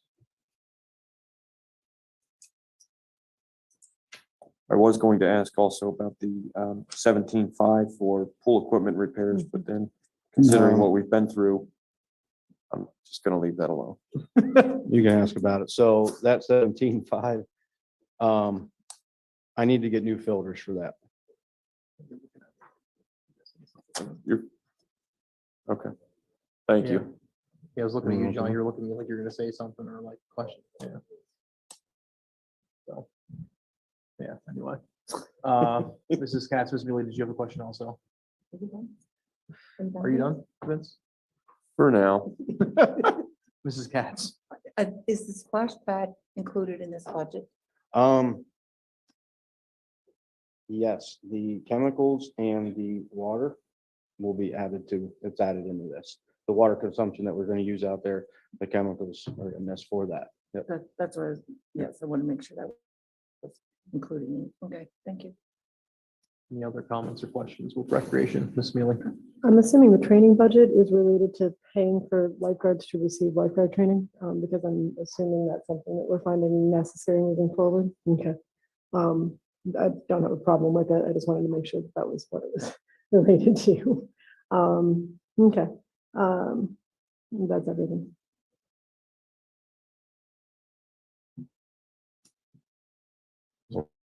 Mackey? Where do we stand on finding a new rec director? Starting on Monday. Oh, Yeah, we'll hopefully we'll be able to maybe come and we can introduce them. If not, then December 8th at the. Okay. council meeting. Yep. great. So we're ready to roll. Any other comments or questions? Okay. I think all we have left, Scott, is the Parks Department. All right, Parks 2240, salaries, overtime, FICA, life insurance, workman's comp, pensions, health insurance, the heat, travel, tree removal, contract services, equipment repair, Brandon Park, electric bill, Wade's Garden electric bill, Bowman Field electric bill, Memorial Park electric, Youngs Woods, water and sewer, Wade's Garden Commission, Festival of Lights, gas and oil, protective clothing, uniforms, other park materials, new trees, flowers and shrubs, Brandon Park tree maintenance, equipment, vehicle repairs, repairs of other equipment, home field improvements, and capital projects for a total of $726,946. Any comments or questions from members of council? Ms. Mealy? It's minor, but I'm delighted to see that we're budgeting a little bit more for new trees, flowers and shrubs. I'm assuming that's partly related to the fact that we've seen a decrease in grant funding for trees in the city. I said I'm assuming that's partly related to the fact that we've seen a decrease in grant funding for new street trees and things like that in the city, or what are we planning to? We have, for as long as I can remember, budgeted $1,000 for trees, flowers and shrubs, and this year it's 3,000, which is great. But Yeah, that's to honestly get a few of the trees, flowers and shrubs. It's to Yeah. just help fund that a lot of the things. There was another one in here. yeah. It's revolves around the trees. Mhm. But it's something that was cut and we put back in. And I know we had obviously a lot of discussion around trees lately. And so if there was an area where we could get a few extra, we put that in there now. If we are fortunate enough to have some of that grant come back, then obviously that will help here. But I know we've been talking about that a lot, so we figured we put a little bit in there for that. Have we been soliciting donations for like the Brandon Park tree planting, et cetera, et cetera? Have we had luck with that the last couple of years, or is it? Sort of Yeah, on fallen off? Arbor Day, I don't remember, we've had, yes. So Yeah. there's been donations. There's like 200 trees. Yeah, and I forget the name of the different organizations that have donated, but they were there for Arbor Day this year. We did the ceremony at Brandon Park, and Chad and our forester and everyone is there. So yes, we've been fortunate with a decent number of donations. Good. At least. All right, thanks. Mr. Pelisi? Back. Scott, are we seeing a reduction in the streets and parks workforce? No. I've noticed Six. salaries, overtime, insurance. It's all gone down from the 2022 budget to the 2023 budget. So I wasn't sure if we're seeing retirees coming up or. There is, the overtime probably went down. My overtime's really high in the streets department, as you can see. So these guys are usually last to get called out during snow events or anything of that nature. The health insurance, I believe, went down. So, but no, it's still a six-person department. Okay, I just noticed also that the 2022 budget was for salaries was 303,932, and this year is 312 over 6 people. I don't know, maybe it's just me, the math I was doing in my head, it seemed like it didn't seem like enough for 6 people over 1 year, so no worries. Thank you. Any other comments or questions? Okay, Scott, you're a free man. Nobody wants to hear about the equipment I want to buy? Well, I mean, now that you I ask. hope not. I can't afford Do we get to drive it? it. I want a new Because if tractor. not, Why'd you gotta go there, Scott? I'm just kidding. Just kidding. Good. Yeah, I think so. Thank you very much. We will move on to our miscellaneous fund budgets.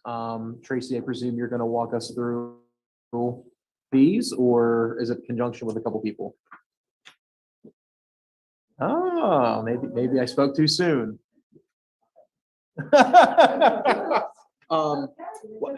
Tracy, I don't know if it makes any sense.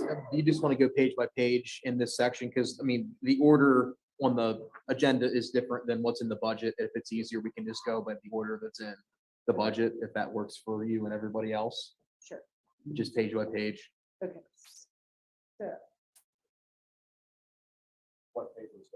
So we're starting in the pages behind the first blue page. So by my math, it's page 34. So, and all of them are back to back. between the first and second blue pages. And John will correct me if this is the point where I mixed up my page numbers, so. I got it, all right, hey, and then it was later on. 34, did you get it right? It was really a test for you. Page number six. Some of us passed, some of us failed. I'm failing flying colors. I can do statistics and regression models, but I can't like label pages. What sense does that make? So my cohort would be We proud. all have our strengths. What's that? So we all have our strengths. None of mine relate to spreadsheets.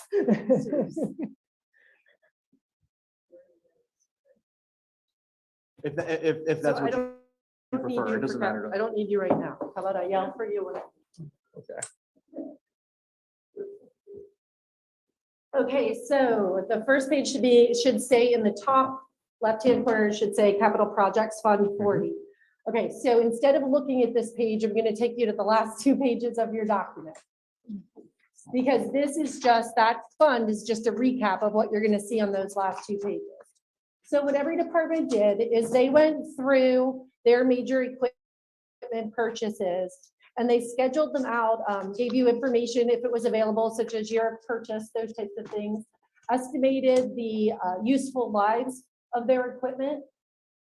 And then what we did, we said, based on where they are in their useful life, how much money should we have saved to date? And that is the proposed savings 2022 column, I think is the name of it.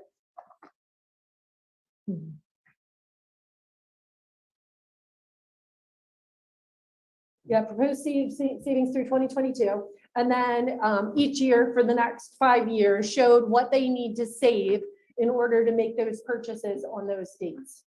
So I'm sure Scott would be happy to go through his capital acquisitions on the capital page first, since he was already up. It's up there, it's the last 2 pages.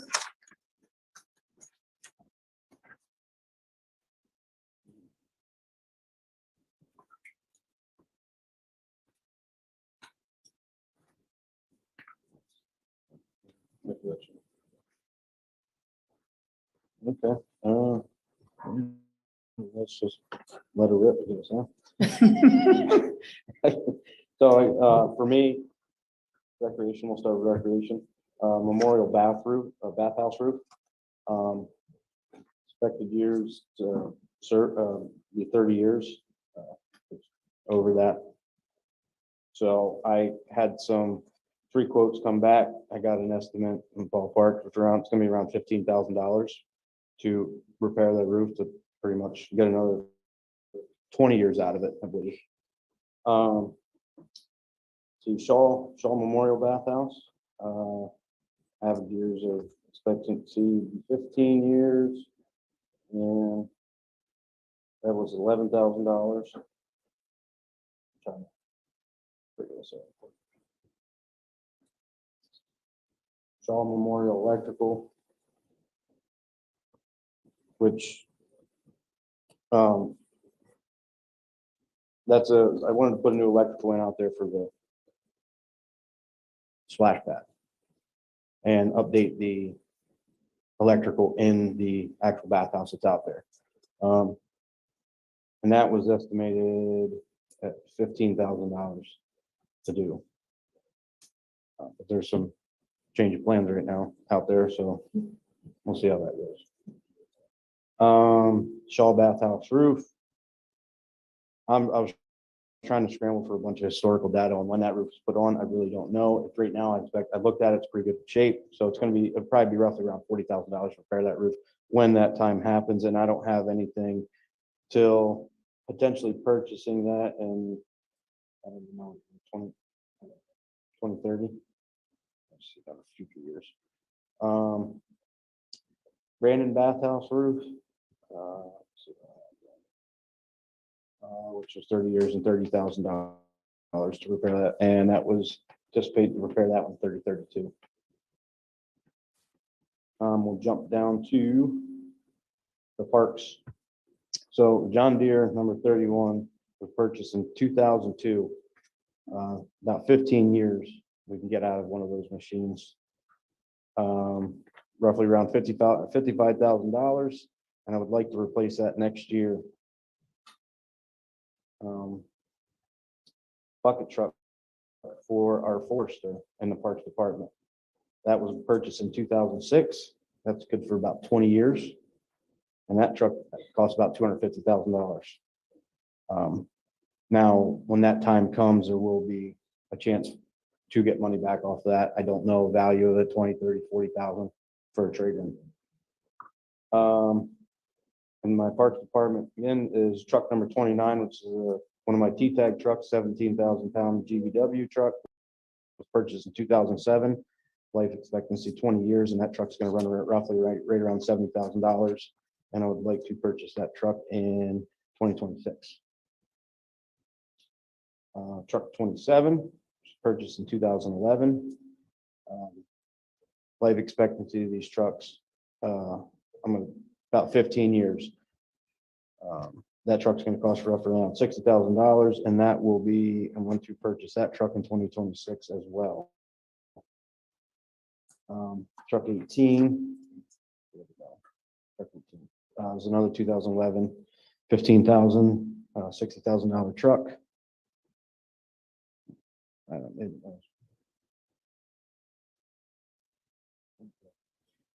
That may be in 2026 too, I'm not sure.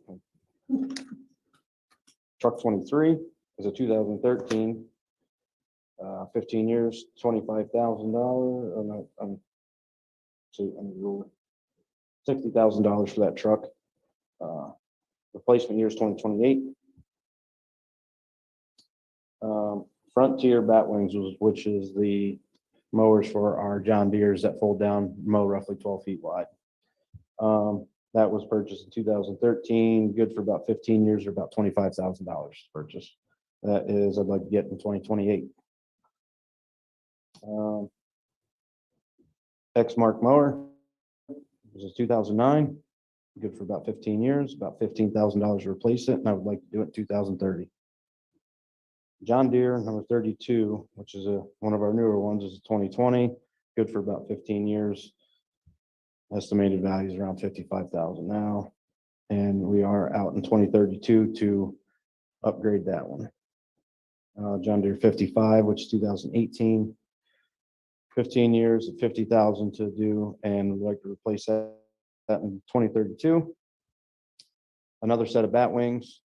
They're our newest ones. They're in 2020, which they're about $25,000, and replace them in 2035. Down on my streets park transport vehicle and bucket. So the bucket I have one for my mini excavator. I like to get that piece of equipment for my mini to start cleaning ditches throughout the city. A lot of them are clogged up, non-existent anymore. They used to do it with the grader. We do not have a grader anymore. This is a cheaper version for that. And it worked really well. So that, with the transport vehicle and a bucket, I'd like to get this year for $60,000. Our city transport vehicle roughly lasts about $10,000 for 10 years, and for $1,000, which we'd like to purchase obviously in the 2023 year as well. My flood control hillsider replacement, which is a mower that mows the side of the levee. I'd like to replace it with a vent track, which it's a 8-wheeled machine that does the side of the levee. It's a much safer piece of equipment than the hillside. The hillsider is a 1999. Has purple plates. So, joke. The last 15 years, roughly around $52,000. I'd like to purchase that this year. Truck 10 out of the flood department or flood control. It's a 2006. 15 years for that truck. I'd like it will last $55,000, and that is up to be updated in 2024. And then I have a vent track right now in the flood department. That's this one, which was purchased in 2011. That will be Lasts for 15 years, $45,000. And I'd like to replace that in 2026. I'm trying to get all my parks equipment to a 15-year rotation. Same with some of my vehicles. I'd like it to be less, but with our service that these guys perform on these pieces of equipment, they do last quite a while. So.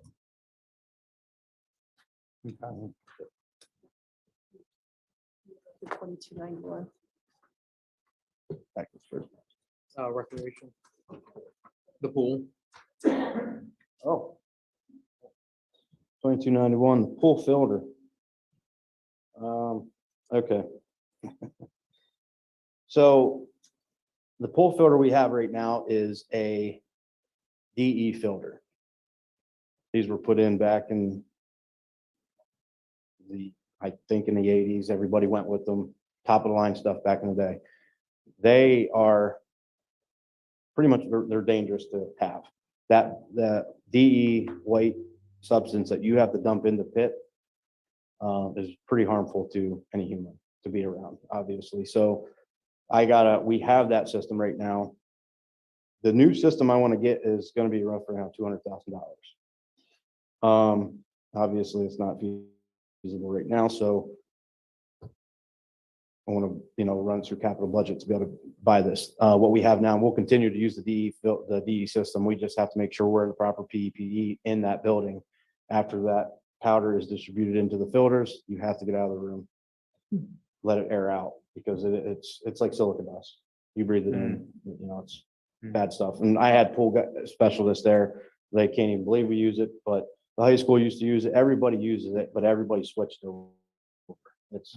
It's past that point. So I would like to look into getting that in the capital projects for $200,000 to get in 2027. The pool gutter system, the scum gutter, as all you remember, the one that we went through and pressure tested last year. He came in, they fixed 50 holes, passed inspection, it was great. The guy said, this is, it'll work for about 6 more years. And then you're gonna have to repair it or replace it, not repair it. It's gonna need a new one, which is good and bad because now it gave me 6 years to put in capital projects to actually save up for it. It's about $30,000 and I'd like to potentially look into that, getting that in 2028.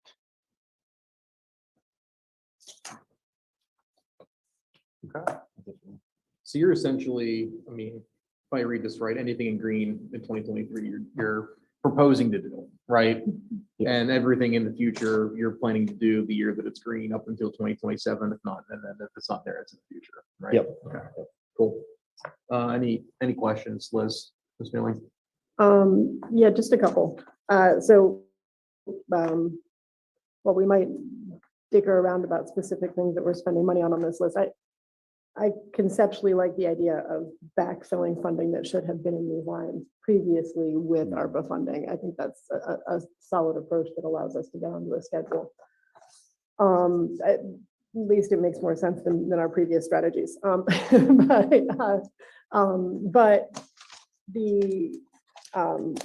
so the concept is the current budget is then supporting that 610,000 that we're budgeting for 2023. So the 2,060,000 is prior savings that should have happened. It did not. Current budget is supporting the 610,000. I think I have 2 questions. One is that you're showing funding methods for some of these items and none for others. And I'm a little confused because my understanding is that the whole proposed savings line is all ARPA funding, correct? The proposed savings in 2022, every cent of that is coming from ARPA. Yes, Okay. yes. So we were pulling things in from different sources to try to pull this together for you. So Okay. those were just ideas people had. So for instance, if they said, if you said, we don't want to take the strategy this way, we don't want to put this 1-year funding in and grow from there, then we still need to buy these things. So how can we buy them? So that was more of what people were thinking when they were filling out that column. Okay, so this is not telling me how you're proposing to fund these contributions. Correct. In the coming years. Correct. That's telling me that you're proposing, for instance, to finance the codes vehicles that we're not looking to purchase until a future year anyway? Well, Okay, sorry, I'm just trying to figure no, out. I agree. That column's confusing. So what we were trying to figure out was, this is the strategy that we thought would be the best strategy for the city to move forward in terms of Okay. a solid capital budget. But if you said to us today, we don't agree with this strategy, Scott still needs his pool filters. So how's he going to pay for them? So they were trying to figure out if you didn't approve this, to let you know that we're going to ask for it from ARPA anyway Okay, so what you're telling me is that line has no bearing. on this, this in this capital currently. process. Yes. Okay, I got can it. remove that from future copies. Okay. That was just an internal thing. Got it. correct? And so what we are looking, and then, so that brings me to a second question, which is, yes, then we're budgeting in future years, if we abide by this capital budget unamended, we're budgeting $610,502 annually that we are hoping in the projected time frame will enable us to cover future costs of the items listed on Right. this capital, right? Are we proposing to, I'm assuming that all of this funding will be going into an interest-bearing account. Correct. Are we hoping that the interest will cover any potential cost increases on those items? Have we somewhat over budgeted the cost of those items in hopes that when we get there, we'll have the money? Sorry. Because that's the only place. I mean, I know that nobody has a crystal ball and that we Right. have no idea, but Right. that's where it all falls apart when we get to 2030 and Scott says, oh, well, actually now it's going to cost, Well, $500,000 for the new pool filter or whatever. Or, And if I know I'm getting within a 2-year, 3-year frame of purchasing that, obviously I can go after upgraded or updated prices. I know things are going to change within the next 7 years. I don't know what they are. This is just. yeah, Right. We And- used our best estimates and they're not static. okay. Correct. But these are actual estimates currently for the Right. cost of these Yeah. items. These are not estimates with 15% added for future No. cost. No, Okay. they're current estimates. Okay. Yes. Okay, so, I mean, yeah, that's, sorry, just information for us to bear in mind moving Yes, forward. correct. That's really all I needed to know. Okay. I think I understand this a bit better now, and sorry, Scott, I don't have any specific questions on any of your specific items, all of which sound to me like they are probably necessary in the future here moving forward. So, thank you. Anybody else have any questions on Mr. Mackey? Sorry, we could go back to the pool filter real quick. Mhm. How many times over the course of the summer are your guys going into that room to dump this dangerous substance into the filter? Is Every it just 2 a weeks. one-time deal? Every 2 weeks. Every 2 weeks? Was there any, is there any discussion on just buying this thing with ARPA money? I mean, and again, I understand it's a pool, right? Yeah, but so what we're saying is that we're gonna wait how many years to save up to 5 years? 5 years, 2027. We're gonna wait 5 years and save money and let our employees go in there every 2 weeks and dump this stuff into the thing when we've got money sitting in the bank and we could just buy this thing and be done with it. That to me sounds kind of ridiculous, but that's just me. Yeah, well, regardless of any individual thoughts on, the pool itself, any of the, yeah, I mean, I would agree. I think we should figure out how to do that pretty Sure. quickly for next year. So we should have really done that when we had the pool shut down, I to be mean, honest with you. well, this is the first time I've ever heard Yeah, anything about this pool filter. and- Same here. Right, And so, yeah. Scott, you weren't around when we Yeah. went through the whole shutdown with the pool. I mean, Right. I don't know when you learned about it, but I mean, you're just trying to plan for it. I mean, I get all that, No, a Um, month ago. yeah, when well, this all so there came, you yeah, go. 'cause So, I I was mean, had- good I did- timing of bringing it forward, but Yeah. we should figure that out pretty quick. I just, and again, I'm not suggesting that this is what's happening. What I don't want the administration to do is not come to city council with an ARPA expenditure just because you think we're going to say no, because that's kind of been the status quo to some extent. There's been some hesitation on our part. Right.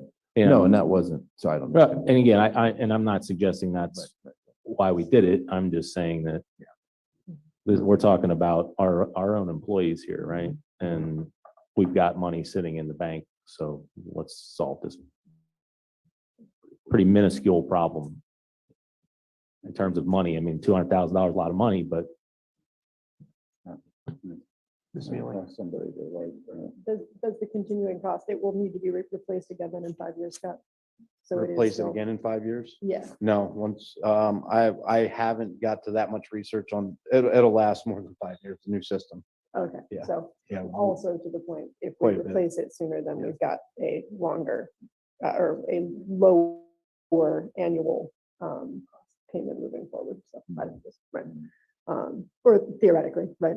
Okay. And you have no idea also how long it would take to purchase this piece of equipment. That's the other. hard Probably, to- probably not 5 years, though. To purchase it? I'm just saying, like, Yeah. you're not, we wouldn't not be able to get one until 2027, one way or the other, right? If I would say this was in council tonight and you guys give me the yes, I'm gonna struggle to get this stuff here by opening time. Okay. That's my Well, problem with So it. I think regardless of that though, like I would suggest start looking at it Oh, yeah, Yeah, yeah, yeah. I I mean, had 3 different people already for there. December. Yep. So Because what happened, how I fell onto I would this, I would like to know more about it. I Mhm. mean, well, how I came as onto soon as we this, I can. had people coming in because I needed new pull filters, fingers. Yep. The DE fingers. Well, they're like, you're running a system that's not even really run by anybody anymore. You need this one. And when I'm like, okay, well, 40, 50 grand, they're like, no, more like 200. I'm like, Yeah. And he's like, we'll be lucky to get you operational by for this summer. I'm like, Yeah. what do I do? And is that the cost now? Mhm. It's not going to escalate any higher. well, I'm it could, sure it will, as of but- right Well, now, yeah, if- right If now. I was, I bet you you would that- tell me yes, it would be around that. If we ballpark, put yes. an order in now, that would be the cost. So what we'll do is we'll Ish. research it, get you something by the December meeting. Like you said, we didn't know about this from No. before. Yeah, We understood. came across it. That's why we decided to put in the capital project so we could have the discussion we're having. But Scott has already started to research it, and so we can definitely bring more information forward for council for consideration.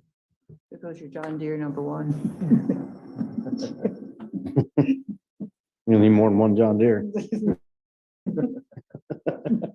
So outside of the filter, any other questions on anything that Public Works has presented? Ms. Mealy? Actually, this is not outside of the filter, but also to the filter point. If it looks feasible for us to change the filter by the beginning of the 2023 season, then have we already expended money to acquire parts for the old one? No. Good. Then Yeah, it seems like nothing. we should wait for that until we determine whether or not. Yeah. All right, that was all I wanted. Okay. I don't think I have any. Aside from the fun names on all of your equipment, yeah, there's really nothing. All right. Thank you, Scott.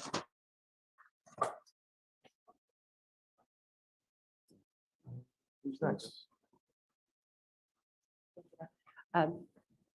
So in terms of the capital projects fund budget, the rest of it, I think we could wait till the other departments come up and speak about their pieces because that's what makes up the totality of the capital Yes. projects fund. Does that make sense? I'm fine with that. I if think that council makes is. more sense. Yes. Yeah. I'm Okay. fine with it. That's perfectly all at one fine. time. Perfect.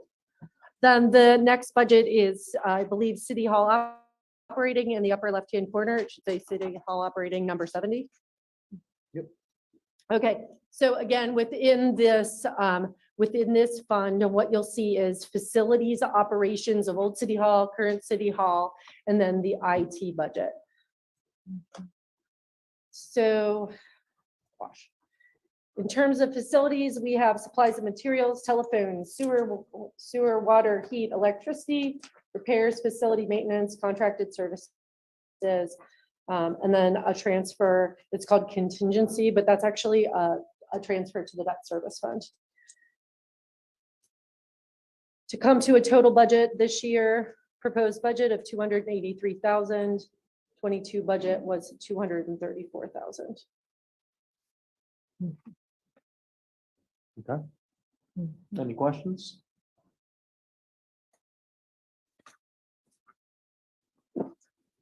Okay.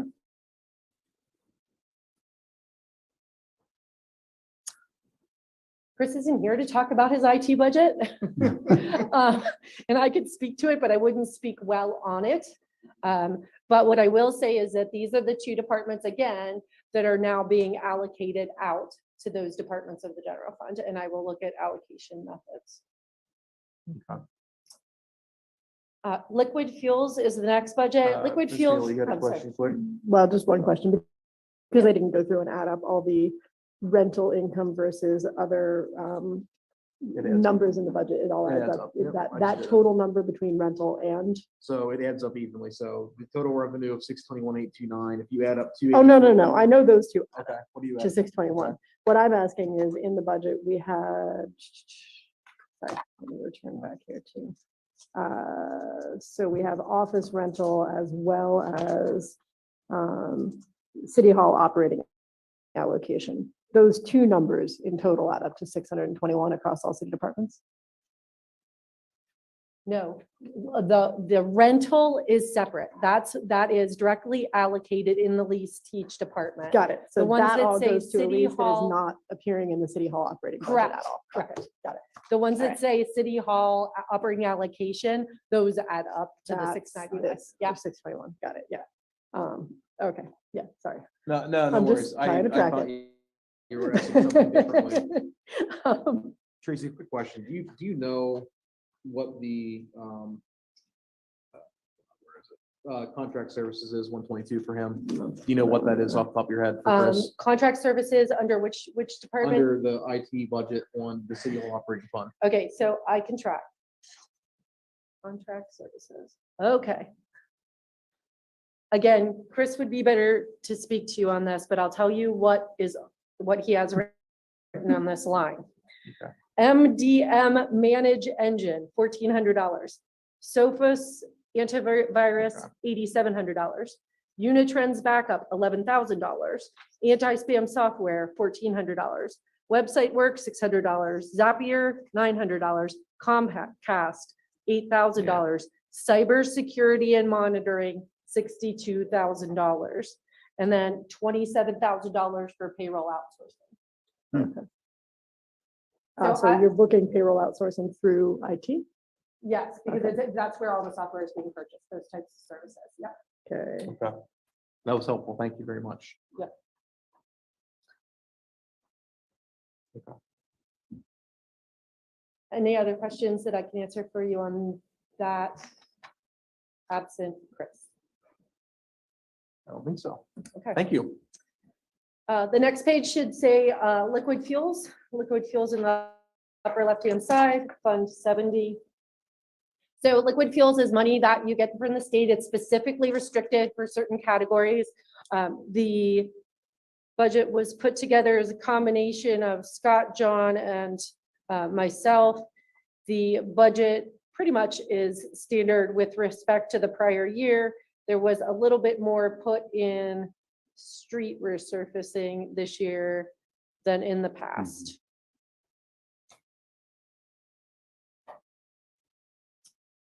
Any comments or questions on the liquid fuels budget?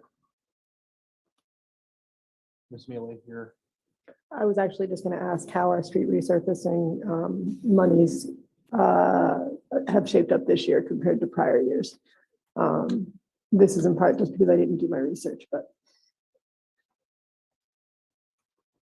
Yeah, I wasn't prepared to answer that right off on the spot, so I don't have those numbers in front of me, but I can look into it for you. yeah, that would be Yeah. helpful. I can't remember what we booked out of community development.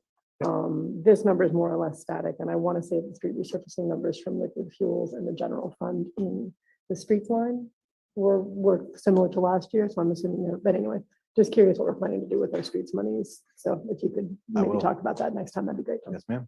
Okay.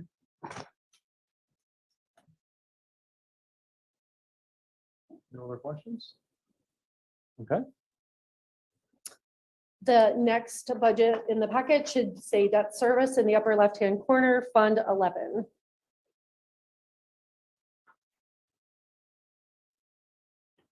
So here is where you'll see the transfer from the general fund is significantly higher than was budgeted in the prior year. And again, that's because of the underfunding that occurred in prior years.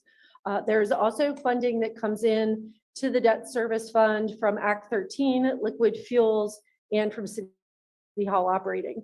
All of those transfer sources come together to pay the debt service that is appropriately budgeted in the current year.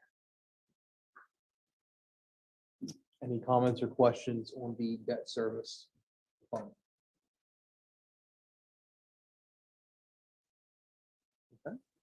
Actually, sorry. Yeah. I Ms. still have Mealy. one. So our current level of debt service in total is the 1,884,322. I'm sorry, say that one more, that I number said one more our time.